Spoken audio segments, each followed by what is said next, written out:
I showed up early, not because I was excited, but because I wanted a chance to leave if I changed my mind. Fort Beaksley looked exactly like I remembered it: white walls, sharp grass, and a gate guard who couldn't care less who you were unless your name was on his clipboard. I was wearing my uniform, but I had my rank covered. That was intentional. The man at the gate scanned the list. "Sorry, ma'am." Not seeing a heart, "Evelyn." I handed him my ID. He gave it a look like I'd just passed him a gym membership. "Family of General Colton Hart," I said. He checked again. "I've got Joanne Hart, Logan Hart, and a Marissa Hart listed. You're not on here." Right then, I saw them walking up behind the ropes. My father was in his formal retired general uniform. My mom looked like she was headed to a DAR luncheon. Logan, my brother, was in full dress blues. His wife was grinning like she just won prom queen. They walked past me like I was airport furniture. Logan caught a glimpse of me and smirked. Didn't even stop, just said, "Problem with your clearance, Ev," and kept walking. The gate guard shifted uncomfortably. "I can call someone," he offered, not meaning it. "Don't bother," I said. "I'll wait." He didn't know what to do with that.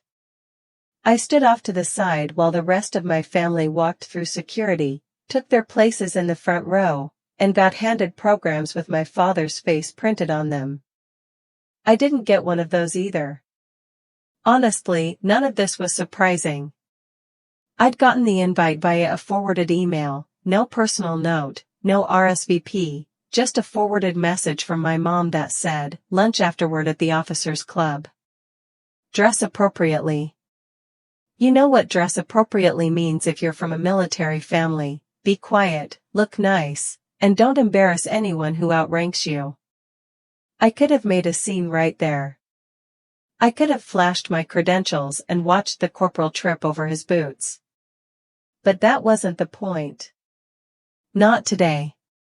So, I stood there and waited. Watched a man I hadn't spoken to in 6 months get saluted like a war god. Watched my mom beam like it was her retirement. Watched Logan hand out handshakes like cigars. This wasn't for me. It never had been. If you've ever stood outside your father's celebration because your name wasn't on the list, do me a favor and drop a comment below. I want to know who else grew up invisible in a family full of brass. And if you've ever been told your work doesn't count, go ahead and subscribe. Trust me, it gets better. Not warmer, but better. The thing about being invisible is you learn how to observe. You learn how people talk when they think you're not there. You learn who notices silence and who fills it with self-congratulation.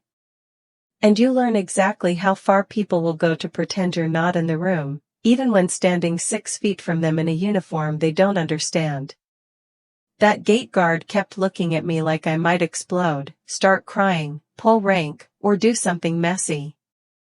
I didn't. I just watched. I watched a color guard rehearse. I watched a 3-star general glance in my direction, then keep moving. I watched a man adjust a podium mic so my dad could speak without bending. I stood there quietly as my father stepped up to the auditorium doors and was greeted by applause inside. My mother smiled with the pride of a woman who'd spent her entire life building a legacy that excluded half her children. Logan took the seat next to hers, polished and smug. And me? I was still outside, still not on the list, still not part of the ceremony. Still, it was just the daughter who made her way through the army in a way none of them had the interest or clearance to understand. The guard opened his mouth to repeat something, probably another half apology, when a black SUV pulled up behind us and came to a stop. He shut his mouth fast. You could feel the change in the air. He snapped to attention before the door even opened. Someone high enough that even his clipboard knew better. But I didn't turn around. I already knew who it was. He stepped out of the SUV and every uniform within 30 feet straightened like someone had cranked up the gravity. General Marcus Elroy didn't say a word at first. He just looked at the corporal. Me, then back at the corporal. Is there a problem with allowing Brigadier General Evelyn Hart into the building, Corporal? The man's voice wasn't loud but landed like a grenade. The guard's mouth opened. Closed. No, sir. She wasn't listed as family, sir. Elroy didn't blink. She's not here as family. Then he looked at me. General, you ready? I nodded once. And just like that, I walked past the rope line and into a room where no one expected me. Or maybe they did. They just didn't expect me to matter. Growing up as Evelyn Hart meant one thing: you weren't Logan. Logan was the chosen one before he could tie his shoes. He had a laminated 5-year plan taped to his closet door at age 9. West Point, Airborne, Rangers, promotion schedule. By 11, he had Dad teaching him how to hold a salute properly. By 13, he was correcting other people's salutes. Me? I read books. I liked puzzles, maps, coding, the quiet stuff. Dad used to tell people I was good at school. He said it with the same enthusiasm you'd reserve for "she's not in jail." I remember the first time I told him I was joining Army intelligence. He didn't even look up from the grill, just muttered, "So, admin work." I told him it was tactical intel, operational analysis, deployment strategy. He nodded like I'd said, "Secretary." At dinner that night, Logan announced he was going infantry. Mom nearly cried with pride. Dad poured him a bourbon. They toasted to boots on the ground. I offered to bring dessert. No one noticed I was still in the room.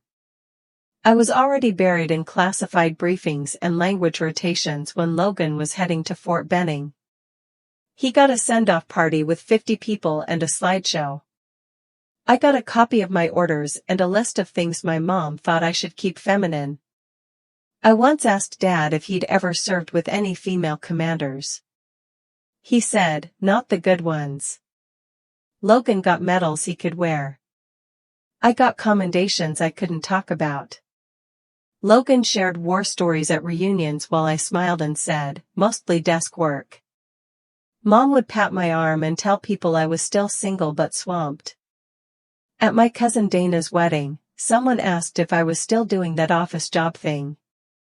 Logan said, "She's with the military, sort of, like the paperwork side." No one corrected him. I didn't either. It wasn't just the dismissals. It was the absolute certainty they all had that I simply wasn't cut from the same cloth, not the heart cloth. The assumption was quiet but total. Logan was the legacy. I was the exception. Over time, I stopped trying to correct them. You can't explain to people what they're not interested in learning. But what about staying silent for too long? Eventually, they build a whole narrative around your silence. I became the daughter who never really clicked with the family.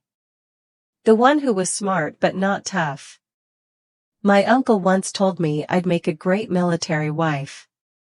At one particularly uncomfortable Thanksgiving, Logan went on about a mission gone sideways in Kabul.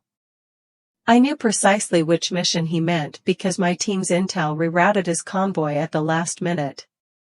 Saved his entire unit from walking into an IED trap, but he didn't know that and I couldn't say it. So, I nodded along as he described the operation. When he said, "Lucky timing," I almost laughed. Mom passed the stuffing and said, "You should write a book someday, like a memoir from inside the bureaucracy." Dad added, "You've always been a solid worker. Reliable, not brilliant, not brave, just reliable, like a minivan. You start to wonder if you imagined your own life. Maybe you are just a side character, supporting cast in someone else's story. But facts are stubborn, and so are field reports and medals when they're finally allowed to see daylight. So, when General Elroy held the door open and said, "After you, General," I didn't hesitate because for the first time in a long time, I wasn't entering a room as the invisible one. I was walking in under my name, and I knew exactly where I stood. I walked in without looking at the crowd, but I felt every set of eyes trying to figure out who I was. No name tag, no formal seat, just another uniform walking the edge of a room that wasn't meant to include me. 2 weeks earlier, I was halfway through a black site debrief in Brussels when my secure line lit up. That line rarely rings unless something's on fire or someone's about to disappear. I entered the soundproof booth, closed the door, and keyed in. "Brigadier General Hart Evelyn, it's Elroy." The voice belonged to General Marcus Elroy, Joint Chiefs, Defense Intelligence Portfolio, not someone who calls just to say hi. "Yes, sir. Iron Relay is getting partially declassified. Just got the order from the top." My pulse kicked up. That operation had been sealed tight for years. Everything we'd done, everything I'd carried buried under layers of clearance and red tape. "They're going to announce it publicly." "Affirmative. You're receiving the Distinguished Service Cross."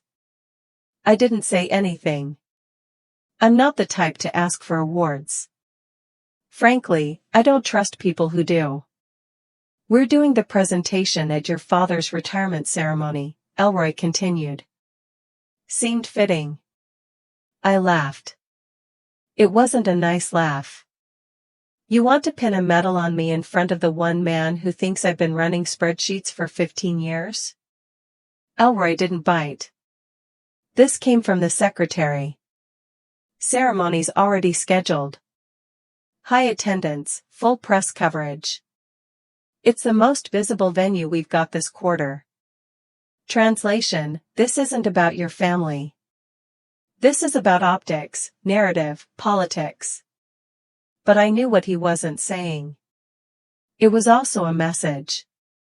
This is a reminder that the people in the shadows sometimes cast longer legacies than the ones barking orders on camera. "I'll be there," I said. "Your family doesn't know." "No, sir." "Good," Elroy said, and I could hear the grin in his voice. "Let's keep it that way." After the call, I sat on the edge of the hotel bed and stared at the wall for a long time. Not because I was overwhelmed, but because I suddenly felt nothing.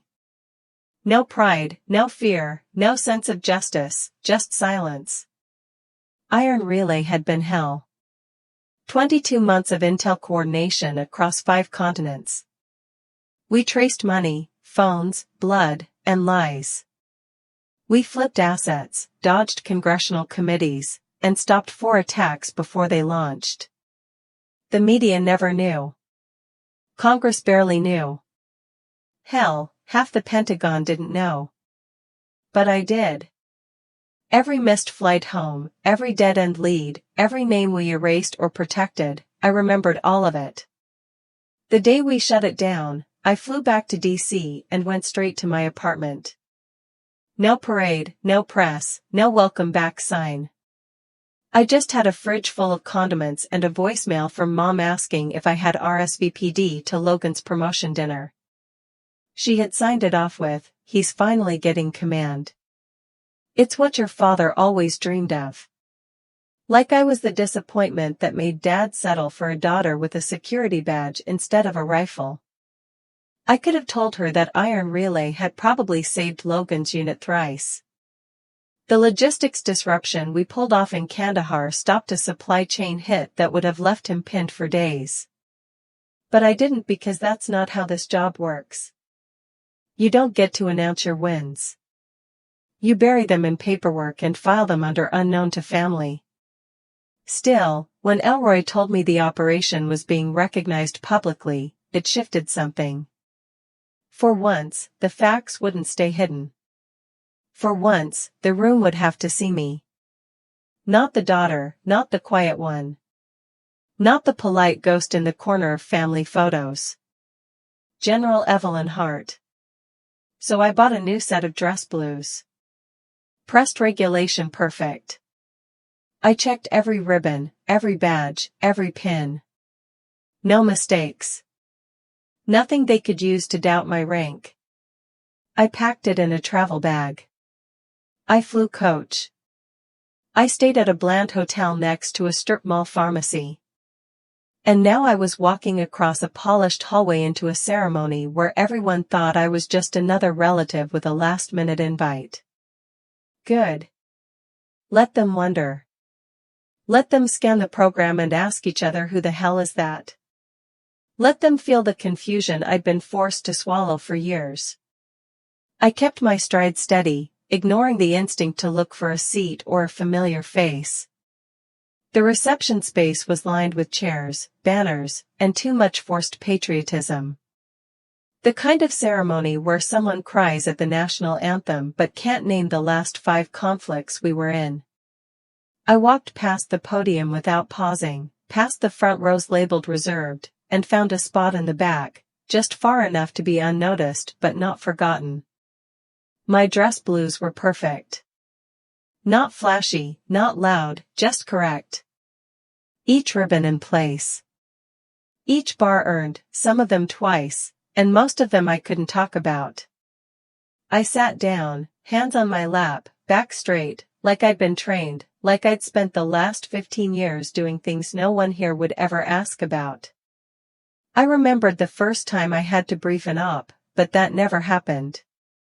It was a midnight extraction in southern Africa with no backup, press, or chance for error. My source was a 32-year-old double asset who'd gotten burned by 2 governments in the same week. I got her out using a truck that barely ran and a bribe that emptied my side account. We crossed 3 borders, dodged 2 drone paths, and radioed the pickup point from a decommissioned mining tower. The extraction team was late. I stayed because you don't leave the source. Not unless you want to write a condolence letter to a fake family. She made it out. I got a concussion and a scar I still cover with regulation fabric. Then I flew to Germany, typed up a sanitized report, and slept on a bench in Ramstein for 6 hours before briefing my next stop. No one knew.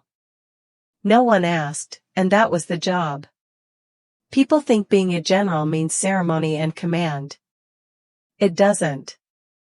It means you've outlived enough dumb decisions to be put in charge of preventing more.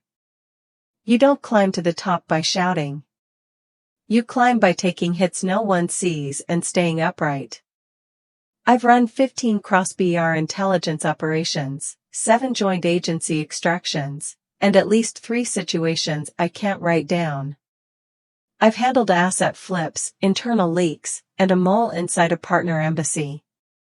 I once spent 6 months inside a financial monitoring cell tracking crypto wallets tied to a terrorist network. My apartment didn't have windows. My name wasn't on the lease. I ate canned soup and listened to dead drop recordings on headphones that left bruises on my temples. And the whole time, Mom was sending me Facebook articles about Logan's training photos. I'd check in when I could. A call here, a quick video chat there, but always vague, always doing well, always smiling, just enough to stop her from asking real questions. Logan never called, never asked what my day looked like, didn't need to. He assumed it involved spreadsheets, briefings, and some safe little desk surrounded by coffee mugs and gossip. Once he told someone at a barbecue that I was in support services. That was the word they gave me. I handed out supplies instead of running threat analyses that determined whether his unit came home. There was a time when I tried to explain what I did. It didn't go well. Dad cut me off mid-sentence with, "Let's not pretend paperwork wins wars." I learned fast. You don't fight for recognition from people who've already decided who you are. You just keep moving. Operation to operation, city to city, scar to scar. I missed 3 Christmases, 4 birthdays, a wedding, 2 funerals. The dog died, and no one told me until weeks later. My names. I was the asterisk at the bottom. Evelyn still working overseas. I kept a small file labeled Heart Family on my laptop. It had scanned invitations, clipped emails, and one blurry photo of Logan with Dad at some officer's golf outing. Whenever I open that file, I remind myself that you're not doing this for them. You're doing it because it's right, because someone has to, because you can, and that has to be enough. Even if the people who raised you never noticed you were gone, or why. A voice over the loudspeaker called for family members to take their seats. And I didn't move. I wasn't listed as family. Not officially. According to the seating chart, I didn't exist. So, I sat where I always seemed to end up, somewhere close enough to hear, far enough to be ignored. Rows of people started filing in. Dress uniforms, stiff suits, lots of medals, more flags than a 4th of July parade. I watched my mother glide down the center aisle in navy heels she probably hadn't worn since Logan's commissioning. Her hair was perfect.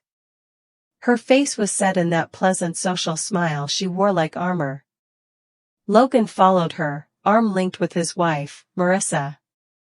She looked like she'd been practicing her supportive military spouse expression in the mirror for weeks. They were ushered into the front row just left of center stage, directly under a banner that read celebrating a lifetime of leadership. Major General Colton Hartrat. There he was, my father, shaking hands, slapping backs, nodding the way generals do when they're still holding court years after leaving the battlefield. His chest puffed more whenever someone said, "Thank you for your service." I noticed he'd taken the time to polish his old service pistol belt. It hadn't fit his waist properly in years, but pride was better than tailoring. The officer running the event leaned over and handed him the printed program. Dad flipped through it with practiced speed, probably double-checking where his name appeared. I knew my name wasn't in it. I'd scanned a copy earlier. Logan had a whole paragraph under family honors. Marissa got a line too, to coordinate some charity events for Army spouses. Mom was listed as a pillar of the Hart legacy. Me? Not even a footnote. But I was in full dress uniform alone in the back while everyone else played their part in the legacy narrative. I didn't clap. I didn't smile. I watched. At one point, Marissa turned around, scanning the room. Her eyes passed over me and then snapped back like something in her brain wasn't matching the picture in front of her. She leaned over and whispered something to Logan. He didn't even bother turning around. My mom noticed me a moment later. Her smile faltered just enough to catch it. She leaned toward Dad and whispered, "What's Evelyn doing in uniform? Or should we have told someone?" He barely reacted. I wondered how many lies they'd told themselves to make peace with my absence over the years. Maybe they believed I liked missing holidays. Maybe they thought I'd chosen the distance. That it wasn't classified. It was just cold. I got used to that story. It was easier for them to feel abandoned than irrelevant. I remember when Logan got his first promotion. Mom hosted a dinner. Dad gave a speech. There were toasts and photos and a family tradition slideshow. At one point, they played a video montage that ended with Dad saying, "You're the future of the Hart name." I was standing off to the side holding a tray of drinks. Marissa thought I worked catering. That's how thoroughly I'd been erased. That's how much they needed me not to be what I was. The lights dimmed slightly as the ceremony prepared to begin. Uniformed personnel took their places. A chaplain cleared his throat. Someone near me unfolded a small American flag and held it like a handkerchief. Up front, Logan reached over and adjusted Dad's tie. I didn't wave. I didn't try to catch their attention. Let them believe what they want. Let them sit in the front row, proud and polished, utterly unprepared for what would happen in a room they thought they owned. I shifted slightly in my seat. Not from nerves, just muscle memory from years of sitting through briefings where everything mattered and no one could flinch. The lights dimmed and a video reel started rolling on the projection screen. I recognized the background music before I saw the first image. The same stock orchestral swell they use at every military memorial like grief should have a soundtrack. Photos faded in and out, tuned in formation. Flags over caskets. Soldiers with arm slings shaking hands with generals. The kind of montage that makes people proud if they don't know too much. Then one frame landed harder than the rest. A burial site. Remote. Sandbags are still half dug. An overcast sky. A flag-covered coffin sitting on uneven gravel. I knew that funeral because I'd planned it. Wrote the condolence letter. Approved asset sanitization. Told the unit's remaining 4 members to keep their mouths shut and stick to the cover story. The guy in the casket was a first lieutenant from Oregon. His team got ambushed during a joint counter-intel op. We shouldn't have greenlit it. We sent them in with bad maps, no drone backup, and faulty satellite imagery because everything had to look like it wasn't us. 3 of them made it back, 1 didn't. I argued that the mission should be delayed by 48 hours. Said we didn't have eyes on target movements, but someone upstairs wanted fast results, disruption window, momentum, and all that policy level. The mission went forward, and I watched a grainy feed as the ambush unfolded. I had to brief the families personally afterward, looked his parents in the eye, and told them their son died protecting U.S. interests. I left out the part where his death was the result of a decision made over lukewarm coffee and a 5-minute satellite review. My name was never on the paperwork. But every time that frame shows up in a tribute montage, I see my fingerprint on it.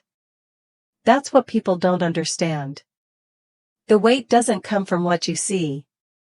It's what you signed off on. What you knew and did anyway. Someone near me sniffled during the video. Probably thought it was beautiful. A reminder of sacrifice.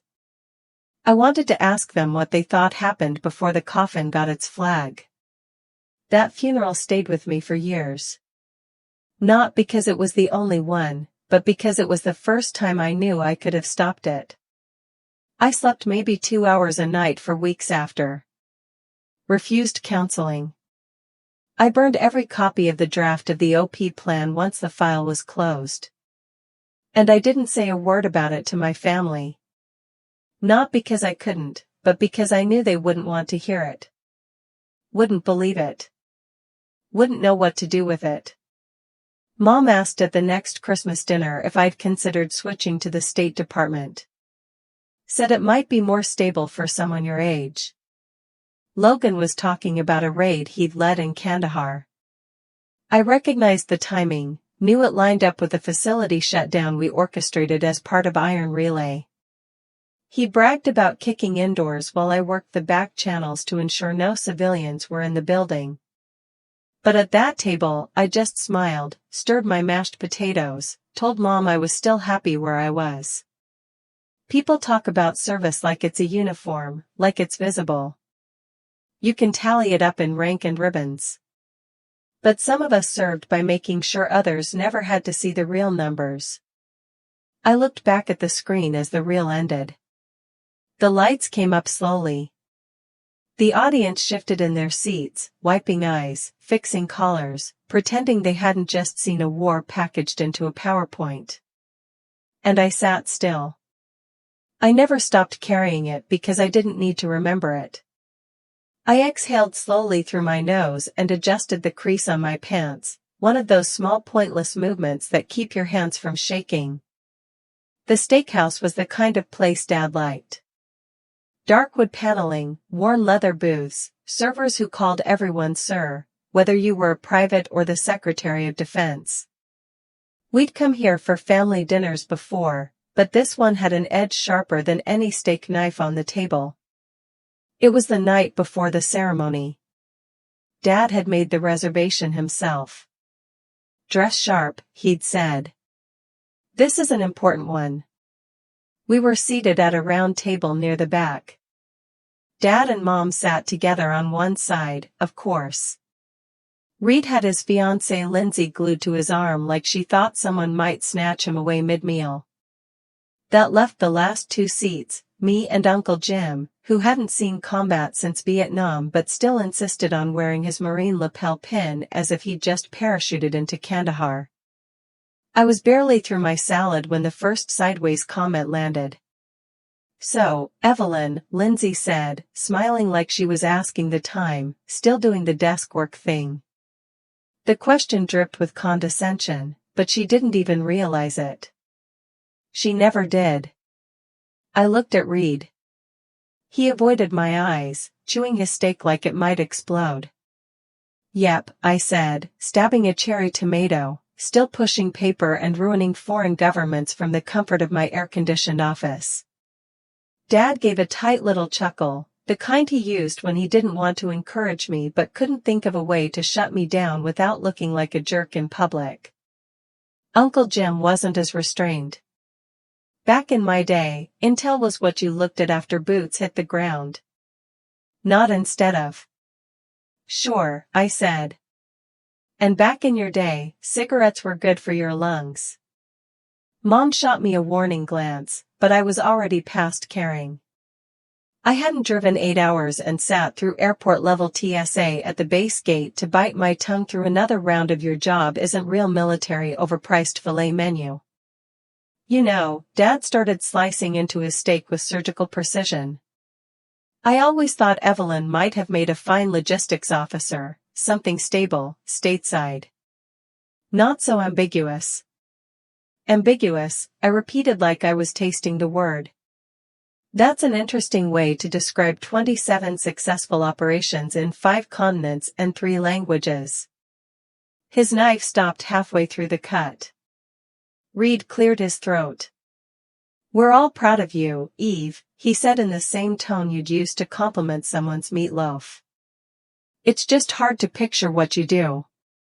"You mean because it's classified?" I asked. "Or because no one ever asked?" The table fell into one of those silences that hum with everything unsaid. Lindsay went back to sipping her wine like she'd never spoken. Mom smiled stiffly at the waiter as he cleared plates. Uncle Jim mumbled something about not getting political at the table, which was hilarious coming from a man who once got into a shouting match at a VFW pancake breakfast over drone policy. "I didn't come here for a fight," I said, folding my napkin into a tiny square. "I came because I was invited. But let's not pretend this is new. I've been showing up to this table invisible for years. So, if you're uncomfortable now, imagine how that felt at age 24 when I made captain, and no one noticed." Dad's mouth twitched, but he said nothing. Lindsay looked at Reed like she wanted him to defend her honor or IQ, but he was suddenly interested in buttering his roll. I stood up. "I'm heading out early morning tomorrow." "Evelyn." Mom called after me. "You didn't finish your dinner."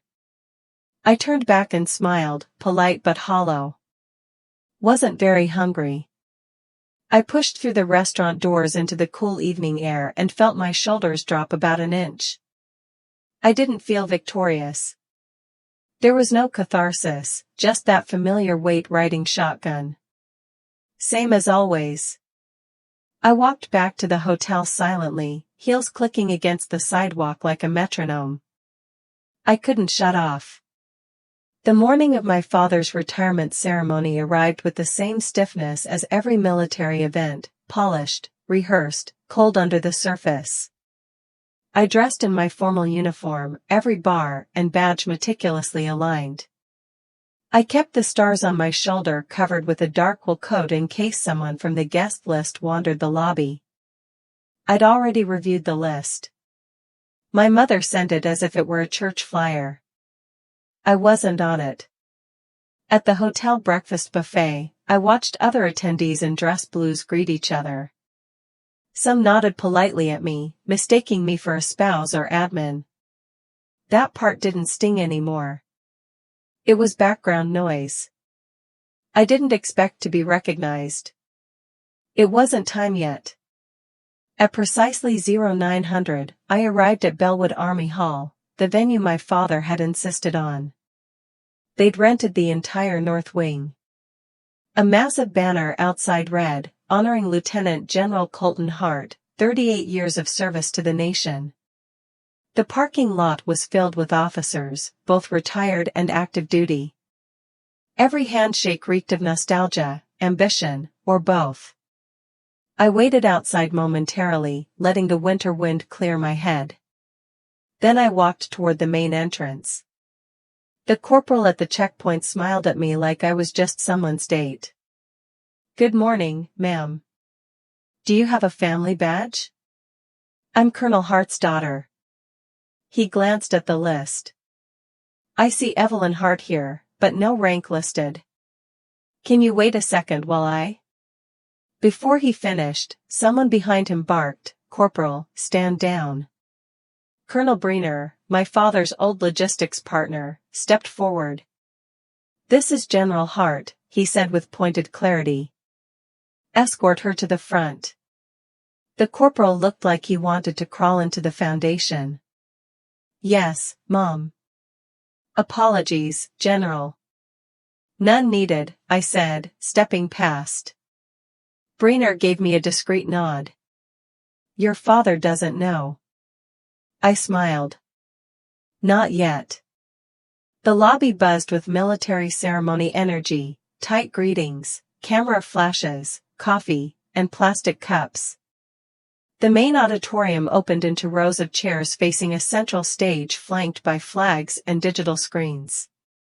My family was already seated up front, my father in his full dress uniform, my mother beside him, and Mason. The three of them looked like a magazine ad for Legacy. There were even framed photos of my father's past deployments at the entrance, but none from the past decade where half his career had involved intel I debriefed him on. I sat in the VIP row across the aisle from them. They hadn't noticed me yet. Aides to camps moved briskly. Announcements were being finalized. Programs printed. The clock ticked. The chatter crescendoed. Then the lights dimmed. An Air Force major walked onto the stage and opened with the pledge, followed by a female vocalist singing the national anthem so perfectly it made every spine in the room lock upright. I caught Mason glancing around, probably wondering where I was. Good. The opening speech was by Brigadier General Lydia Shaw, one of the few officers I trusted in that installation. She spoke about legacy, the weight of service, and the quiet costs behind the medals. I saw my father swell with pride. I watched my mother glance lovingly at him, clutching her pearls like her commendation. Mason shifted in his seat like he expected to be called next. Then Shaw paused. "We have one more introduction before we proceed with General Hart's retirement commendation. Today we are honored to recognize not just the legacy of the Hart family, but its next generation." I could feel Mason freeze. My mother blinked. "Ladies and gentlemen, please rise for Brigadier General Evelyn Hart, awarded the Legion of Merit for outstanding leadership in defense intelligence." The applause was thunderous. Chairs scraped back, cameras turned, the spotlight swung to me. I stood up slowly, every movement measured, and walked down the aisle as if I'd been doing it my whole life, because I had. I caught the moment my father recognized me. And then the moment he realized what I was. Mason's mouth dropped open. I passed them without a glance and walked straight to the stage. And my name meant something in that family for the first time in 34 years. I took the stage without adjusting the mic, letting the silence stretch long enough to make them uncomfortable. A room full of people who thought they knew exactly what this ceremony was about, who it was for, who belonged in front, who should stay in the background. I didn't clear my throat. I didn't smile. I didn't need to. General Shaw handed me the box with the Legion of Merit. She held my eye for a second longer than expected. I nodded once, no words.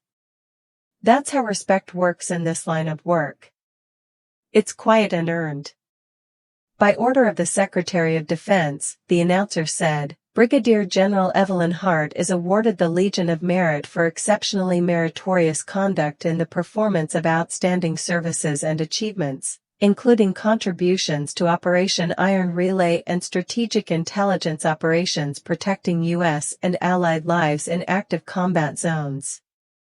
There was no room for applause after that, just a heavy settling silence. A few people glanced at their programs, clearly confused. Others sat forward. The words Iron Relay meant something to the officers in this room, even if they didn't know the full scope. They'd heard whispers, rumors about a black site operation that stopped an entire chain of retaliatory attacks in the Middle East, Europe, and East Africa. My father's jaw tightened. He still hadn't moved. The announcer continued, General Hart's efforts led to the disruption of multiple coordinated strikes, the dismantling of high-level financial networks funding extremist cells, and the direct protection of over 600 U.S. base personnel abroad. That was the number we were allowed to say publicly. The real number was closer to 800, but 800 didn't fit inside a citation. It barely fits inside your chest. I saluted, not to the audience, but to Shaw, then turned to face the crowd. My voice was steady, clear, cold. I'd been told my career was invisible, that I served from a desk, that what I did wasn't real soldiering, that the work I did couldn't be measured in combat footage or boots on the ground. And in a way, that's true. I let that sit. Mason shifted in his chair, contemplating whether I was attacking someone or being emotional. Classic. My job was to know where you would die before you got there and stop it. My job was to chase the money that bought the bombs.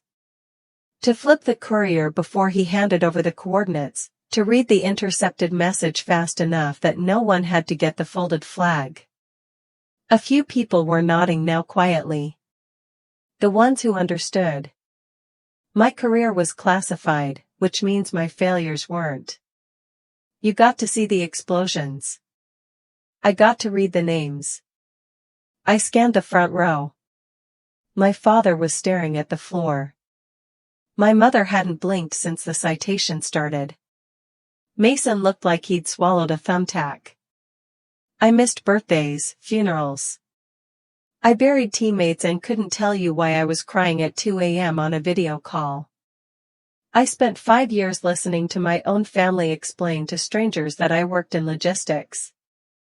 That got a few uncomfortable laughs from the back, the nervous kind. But I'm not bitter, I said. Not anymore. Because I've seen what happens when good people do their jobs quietly. I've seen what survival looks like. I've seen a father hug his son because we intercepted one phone call in time. I stepped back from the mic. I wasn't done. I just didn't need it anymore. I'm proud to have served. I'm proud of what I did. And I'm proud to finally say it out loud. Azza. Then I turned sharp and formal and faced the flag. I raised my hand and gave a perfect salute. The crowd stood, not all at once, but like a slow wave, one by one, silent. No applause, just respect. As I walked down from the stage, General Shaw leaned toward me and said quietly, "Your father doesn't know how to process you." "I'm not asking him to," I replied. And as I passed my family, I looked straight ahead because for once, I didn't need their approval. They were the ones needing to figure out what they'd missed. I kept walking past the front row, never breaking stride, even when I felt my mother's eyes trying to pull me back like a question left unanswered. I returned to my seat near the back. No one stopped me. The people around me didn't know whether to offer congratulations or give me space. I preferred the second. I sat down and watched the rest of the ceremony like I was just another officer in the crowd, which technically I was. But now, the air around me had shifted. People who had dismissed me at the door were now leaning forward. General Shaw stepped back up to the podium and cleared her throat. And now, she said, we return to our original purpose, honoring Lieutenant General Colton Hart for his distinguished service. There was applause, louder than I expected, polite, reverent, not personal. Shaw listed off my father's career highlights like a resume read aloud: deployments, command rotations, NATO assignments, training initiatives, and even his role in shaping officer leadership programs. All true, all neatly framed. Then came the part one wasn't expecting. Shaw's voice dropped just slightly in tone. But before we present the commendation, we have one last message, one that came in from someone unable to attend in person today. She turned to a young soldier by the AV table. He nodded and tapped a key. The projector screen came alive.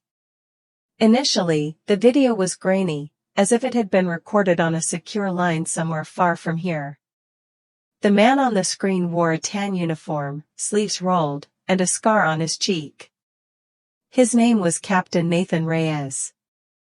I knew it before he said it because he was supposed to be dead. General Hart, he began, voice even but heavy. I'm sorry I couldn't be there today. Still active duty, forward deployed. He paused. His eyes flicked down like he was checking notes he didn't want to need. I wanted to thank you for the career you built, for the soldiers you led, and for the legacy you leave behind. But mostly, I wanted to say thank you for something you never knew about. And the room went still. 6 years ago, my unit was assigned to a location that turned out to be compromised. On paper, it looked fine. Satellite scans were clean. Intel said minimal risk. But someone behind the scenes, someone who never put their name on the paper, work flagged the pattern, scrambled our orders, delayed our convoy by 27 minutes. He took a breath. That 27 minutes saved my life. We later found out the original route had 3 IEDs and a sniper nest targeting command vehicles. We would have rolled straight into it. People in the crowd were starting to shift. I heard someone behind me whisper, "That's the Reyes thing from 19. They didn't sound casual. They sounded impressed. Reyes looked up at the camera again. I didn't know who made the call. I wasn't supposed to. The entire redirection came through a sealed channel. But when Operation Iron Relay was partially declassified, some dots connected. He gave a small smile, not polite, personal. I found out who saved us.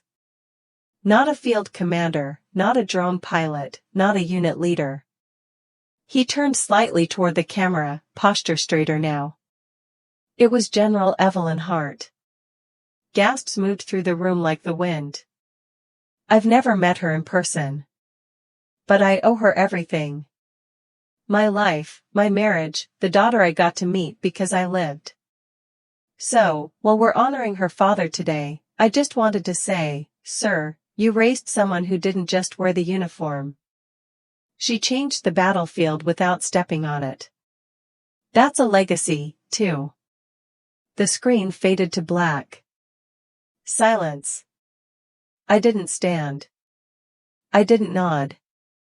I didn't move at all. But my father turned around and looked me in the eye for the first time. He didn't smile. He didn't cry. But he saw me. I saw it. And for once, that was enough. I held his gaze for half a second longer than I needed to, long enough to ensure he couldn't pretend it didn't happen. Then I stood up and left the auditorium before the reception began. I didn't want handshakes. I didn't want small talk. I wanted a moment of fresh air without the scent of old medals and forced applause. I made it halfway to the parking lot before I heard the steps behind me. I didn't need to turn to know it was him. Evelyn. I stopped. Not because I wanted to, because he used my name like he just learned how to pronounce it. He came up beside me. Not quite shoulder to shoulder. That would have required acknowledging we were equals. He kept a step ahead like he couldn't help himself. I didn't know, he said. I let the silence answer him for a moment. Then I said, number. You didn't want to, he nodded. A slow, reluctant nod. The kind you give when your worldview has a crack running through it and you're unsure whether to patch it or let it break. You could have told us. Could I? I looked at him. The last time I mentioned anything about my job, you told me I'd make a good typist. That was years ago. No, I said, that was a pattern. He exhaled through his nose like the weight of everything had finally arrived. He hadn't figured out where to sit yet. I thought you chose to stay distant, he said, that you preferred the space. I preferred the silence to the noise of being misunderstood every time I opened my mouth. He didn't argue. He stood there, hands in his coat pockets, eyes on the horizon like that would make the conversation easier. You saved that man's life, he said. Yeah. And probably others, too. Definitely others. He looked at me again, slower this time. Looked. Why didn't you ever say anything? Because I didn't need you to know. I paused. I needed you not to doubt me. He nodded again. And this time it didn't look reluctant. It looked like recognition. I was hard on you, he said. You were dismissive. There's a difference. I thought I was being fair. No, Dad. You were being traditional. There's a difference there, too. We stood in that dead patch of asphalt just past the neat brick wall of the base building, where the ceremony sounds couldn't quite reach. A hawk passed overhead. I watched it instead of him. He finally said, I'm proud of you. I let that sit, not because I needed it, but because I knew it was harder for him to say than for me to hear. Thank you, I said. And it came out calm, not angry, not cold, just tired. Then he added, I was wrong about you. That's not something I need you to fix in one sentence. I know. He looked down at the pavement, but I wanted to say it anyway. We were quiet for a minute. I didn't feel like hugging him. He didn't reach for me either. We weren't that kind of family, but I think that was the closest we ever came to a truce. I don't want this to be the last time we talk, he said. I gave a half smile. Then you'll need to learn how to have the kind of conversations I've been having with the rest of the world for 15 years. I'll try.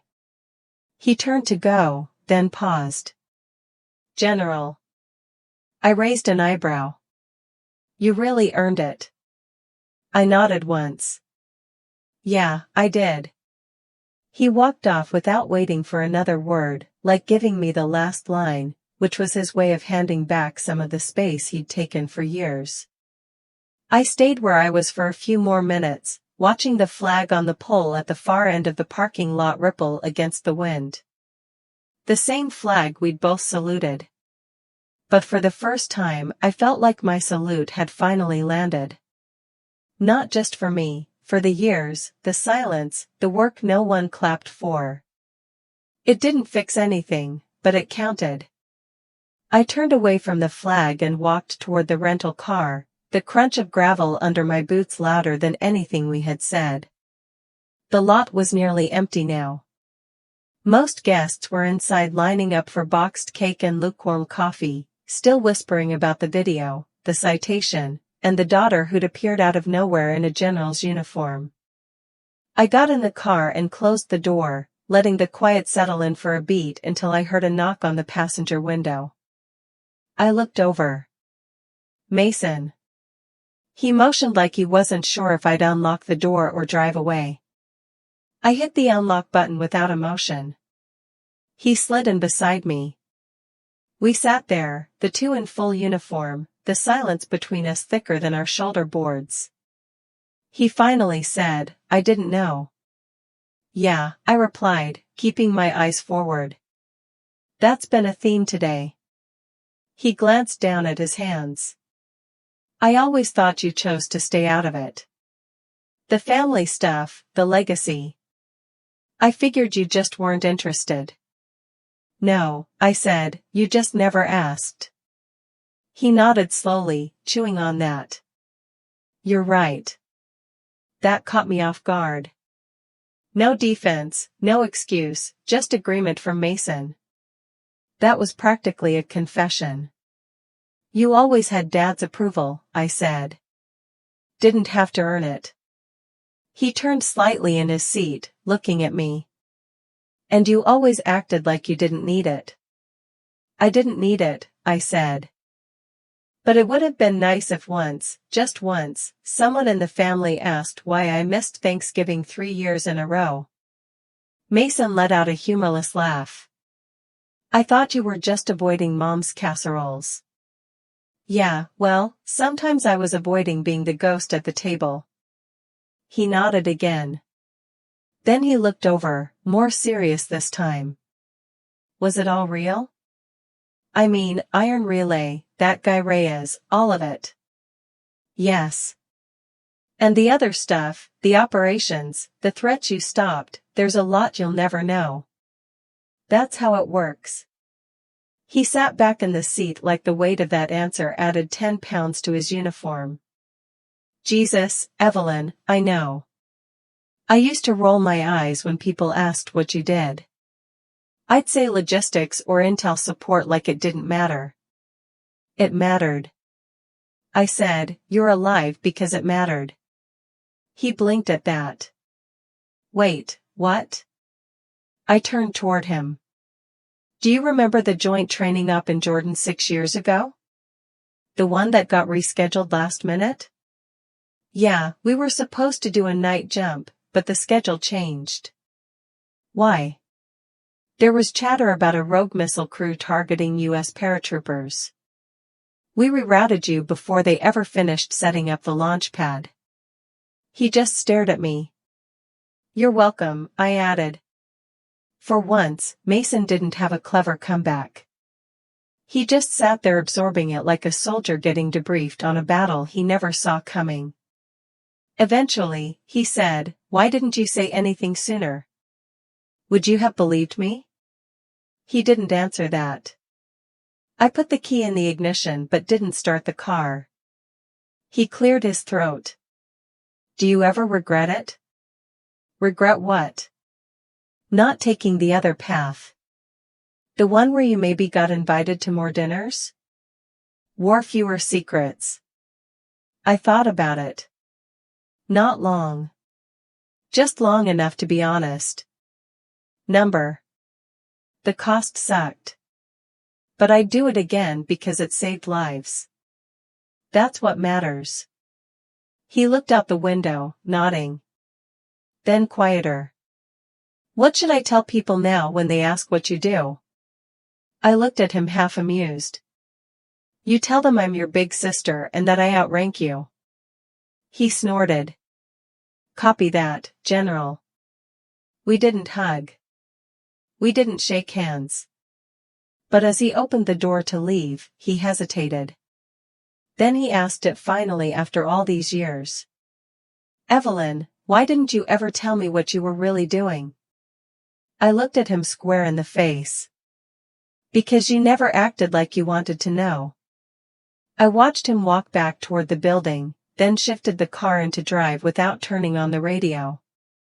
6 months passed fast when you weren't waiting for anyone to catch up. I was stationed out of Quantico now. Different building, same job, fewer secrets, more oversight. That was the trade. I took it.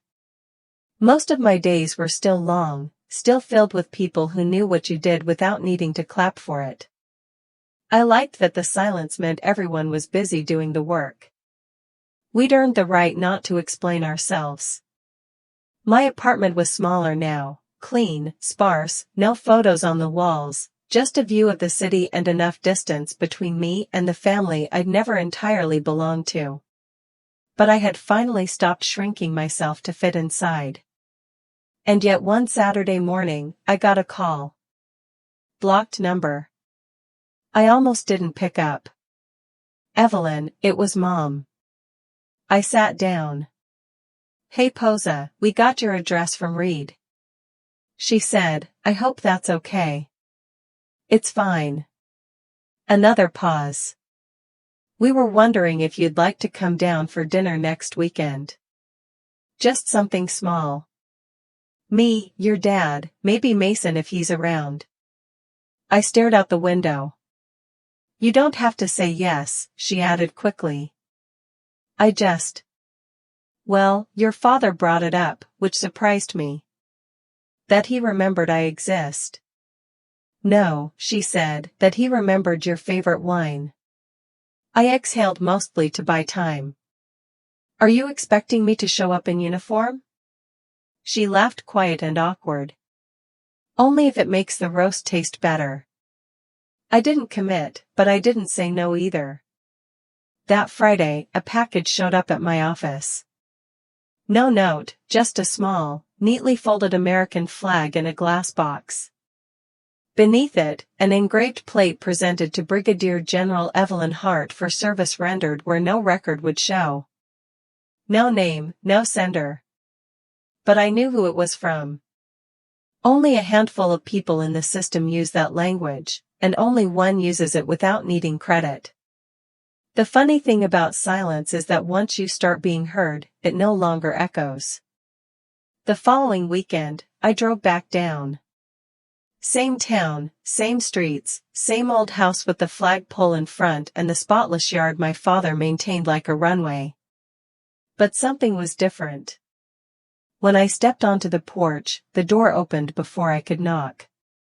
Dad stood there, not in uniform, not in command, just a man in a cardigan who looked like he'd been practicing this moment for days. Hey kid, he said. He hadn't called me that since high school. Hey, we didn't hug. We didn't need to. He stepped aside. I walked in. Mom was in the kitchen. The table was already set. Mason was there, too. No girlfriend. No small talk. Just a quiet nod in my direction. I nodded back. We ate. We talked. Not much, not deep, but no one mentioned logistics. No one made jokes about paper pushing. And no one forgot I was there. Halfway through dessert, Mason looked up and said, Hey, Evelyn, what do you think about Dad's idea? I blinked. What idea? My dad cleared his throat. I was thinking, he said slowly, of donating some of my archives to the Fort Worth Veterans Center, but I wanted to include a section for you. I stared. You want to archive me? Not your classified work, he said. But the story, the career, the part people should know because I think they should. I didn't answer right away. I was still processing the sentence. Include a section for you. Then I nodded. All right. I said, but I'm writing the caption. He smiled. It wasn't perfect. It wasn't everything, but it was honest. And after a lifetime of silence, that was finally enough to call it a beginning. I picked up my fork again, took a slow bite of pie, and let the room be quiet without feeling like I had to fill it. No one interrupted. No one tried to pivot the conversation or overcompensate. It was just a standard dinner table. And for the first time, I wasn't bracing for the moment someone would make me prove I belonged at it. After dessert, Mom started clearing plates. I offered to help. She waved me off. "You sit." "I've got it," she said like it was the most natural thing in the world. Like I wasn't the daughter who used to stand awkwardly at the edge of every family gathering like a visiting diplomat. No one knew how to introduce myself. Mason stayed behind while Dad went to pour coffee. He leaned on one elbow and asked, "You remember that treehouse we tried to build?" I looked up. "The one that collapsed in 30 minutes? Yeah." He laughed. "You told us we needed support beams, and we ignored you. And then you blamed me when the roof cracked and dumped you flat into the mud." He grinned. "Yep, that one." I smiled genuinely. "You always were a terrible engineer." He shrugged. "You were always better at seeing what was coming." He didn't mean it as a joke. That part landed. Mom returned with coffee and set a mug down next to me. "Black, no sugar." Still, he blinked. "Yeah, still small detail." Hue shift. Dad returned with a photo album. Not the official polished kind from his military wall. A personal one. Dog-eared. Plastic sleeves are starting to fog at the edges. He opened it slowly and pointed to a photo I'd never seen before. "You were 7. Career day. You came to the base with me and asked the MP at the gate how fast he could clear a perimeter." I smirked. He said, "Depends who's inside." "And you asked why that mattered," Dad said. And I remember thinking, this one's already 10 steps ahead. He turned the page. I wasn't sure what to do with that. I noticed more silence. Not the awkward kind, the settling kind. He flipped another page and stopped. "This was the day you left for basic." There I was, hair tied tight, standing next to a duffel bag half my size. No smile, just intensity, determined and alone. "You left before I came downstairs," he said. "I didn't want to hear your lecture again." He nodded. I had it prepared. We both laughed, a dry, tired laugh, but it was honest. He slid the album toward me. "Add to it if you want." I wasn't sure what to say, so I just said, "Okay." After coffee, I helped Mom with the dishes. Mason made fun of my dish rinsing technique, and I accused him of not knowing how to load a dishwasher like an adult. It was simple, stupid, real. I didn't stay long, just long enough. As I stepped out onto the porch to leave, Dad followed. He held something in his hand. A small black leather case. "I want you to have this." I took it, opened it. Inside was a brass compass. Military issue, scratched, used, trusted. It's the one I carried through every post. Iraq, Germany, Korea, all of it. Never left my vest. I looked at him. He shrugged. Just figured it was time someone else carried it. I closed the case gently. "Thanks." He didn't say more. He didn't have to. I walked to the car, got in, and sat briefly before starting the engine. This time, I didn't feel like I was leaving behind a battlefield or escaping a role no one saw. I wasn't the ghost of the family anymore. I was Evelyn Hart, general, daughter, sister, Zayn, herd, and finally home. As I pulled out of the driveway and turned onto the quiet road back toward the base, I didn't check the rearview mirror. Not because I was trying to forget anything, just because for the first time, I didn't need to look back to prove I was there. I hadn't demanded respect. I hadn't forced recognition. I'd simply shown up, done the job, and let the truth land where it needed to. That's the thing about visibility. You don't need everyone to see you, just the ones who refuse to. And once they do, you don't owe them applause. You owe yourself peace. If this story hit close to home, made you rethink how quiet strength can speak louder than applause, go ahead and subscribe. We've got more real-life inspired revenge stories, family revenge stories, and the kind of family drama that doesn't need explosions to leave a mark. Hit that button. Stick around. There's more where this came from.